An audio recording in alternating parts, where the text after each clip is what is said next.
Another early European game, though. I think Motherwell players are used to this by now. Yeah, obviously we want to improve on the results we've had of late, but I've got to say the standard of opposition over the last 3 years have been really top draw. But having said that, having seen the Iceland team that we face, then I know it will be a tough game because they've got individuals who can cause us problems. So we're more than aware that everyone will probably put us down as favourites, but as I say, having seen them, they're no mugs, that's for sure. They're talking, Stuart, coming here, being cautious tomorrow night, maybe trying to be defensive, not concede. Do you expect them to play that way, or do you think they're maybe playing things a little bit? Well, I think they probably might to do that, but I've got to say I think the attacking players that they've got in the side are more than capable. They've got good lads out wide who can break. I think we've got a learner's lesson from previous games here where we've actually been in top against Panathinaikos and Levante at times, and forcing corners, and then inside 4 or 5 seconds we've been done on counter attack and we've been out of the tie really. So we've got to be aware of that. But I think if you look at the Celtic game last night, they obviously Celtic won 1-0 and dominated the game, but I would think the team last night, Reykjavik, probably slightly stronger defensively, but from what I've seen, they're not as good as the team that we face going forward.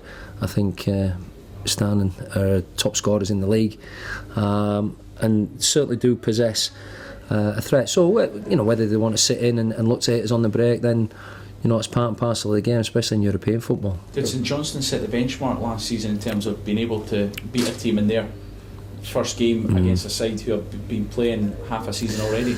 Yeah.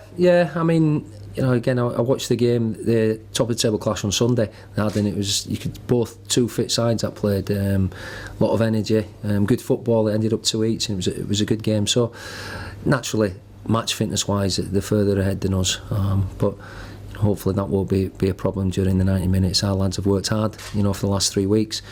We've got a good level of fitness, but obviously not game match fitness. You speak about losing those types of goals against Levante, Panathinaikos. I think even quite similar last season against Krasnodar. Does that show the kind of difficulty of maybe the different style between playing in Scotland and then going into European competition? Yeah, I think yet again we're at home first, which it might have been better a little bit this one to be away first, and then maybe we could play the same way. But I think the onus at home is always to try to win the game, and we'll be doing that. And I think any sort of victory we get, if we can manage that, I'll be more than happy with. Because as I say, we can't take this side lightly. They're unbeaten in the leagues. I think they've had 11 games. Obviously, 8-0 victors in the last round, and they're a well-drilled, fit, disciplined side. With 3 or 4 really good individuals. Decent amount of experience at certainly this stage of European football in your squad. How beneficial could that be? Yeah, obviously there's lads, and you talk about Lasley and Hamill, McManus, lads like that, but other lads have had good experience as well over the last few seasons. We've got to, as I say, we certainly want to go out and try to play at a tempo that can create chances, but also we've got to be aware of losing a home goal. You've lost another couple of big players this summer, Stuart. Are you confident there's enough quality in the squad to step up and replace guys like Hutchins? Yeah. Obviously we missed Simon Ramsden a lot of the season last year through injury. He's back, playing alongside McManus now. I think it's an area we probably need to have a backup certainly, and try to get a defender in before the league season starts. And I think that goes definitely with the striking position. At the moment we've got John Sutton and obviously Bob McHugh, untried and untested. Lee Irwin, young boy, and Wee Murray's out until Christmas. So it's certainly an area that we need to strengthen both, forward and defensively.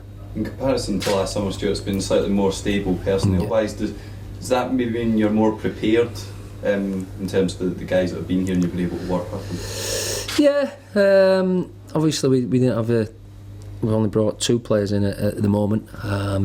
Hopefully, 1 or 2 will follow. But I think we've had 3 bounce games. Ideal world, you'd like more, but it's it is what it is, and it certainly won't be an excuse for us. We'll be ready.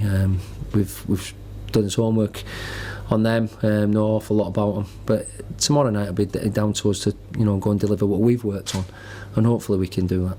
Stephen Pearson was training here this morning. Is that just offering him facilities, or is that a possibility? Is that who it was? I didn't realise who that was. I thought it was a lad who'd just come in. No, I think Stephen's got something set up to go somewhere at the weekend. It was just purely training facilities. You decided against the move for David Clarkson. Are you down the line with a striking target? Is it a difficult time because you have these games at the moment? Yeah, it's a bit of both. A lot of the English clubs have only been back a week, 10 days, not deciding yet who of the youngsters or squad players at all that they're going to let out on loan, so we've got to wait and see there. One or two things we thought we had a little look at, and the players moved elsewhere, but nothing major. No, there's nothing been a set target where we've gone, yeah, we're going for him. But obviously in the next 2 or 3 weeks, and we need to start not only identifying but trying to get somebody into the club. Sure. Ronnie Dyla had a lot to say about the coefficient and the fact that Celtic have to play key qualifiers. Is that important that Motherwell, St Johnstone, Aberdeen do well as Celtic to try and push this coefficient up?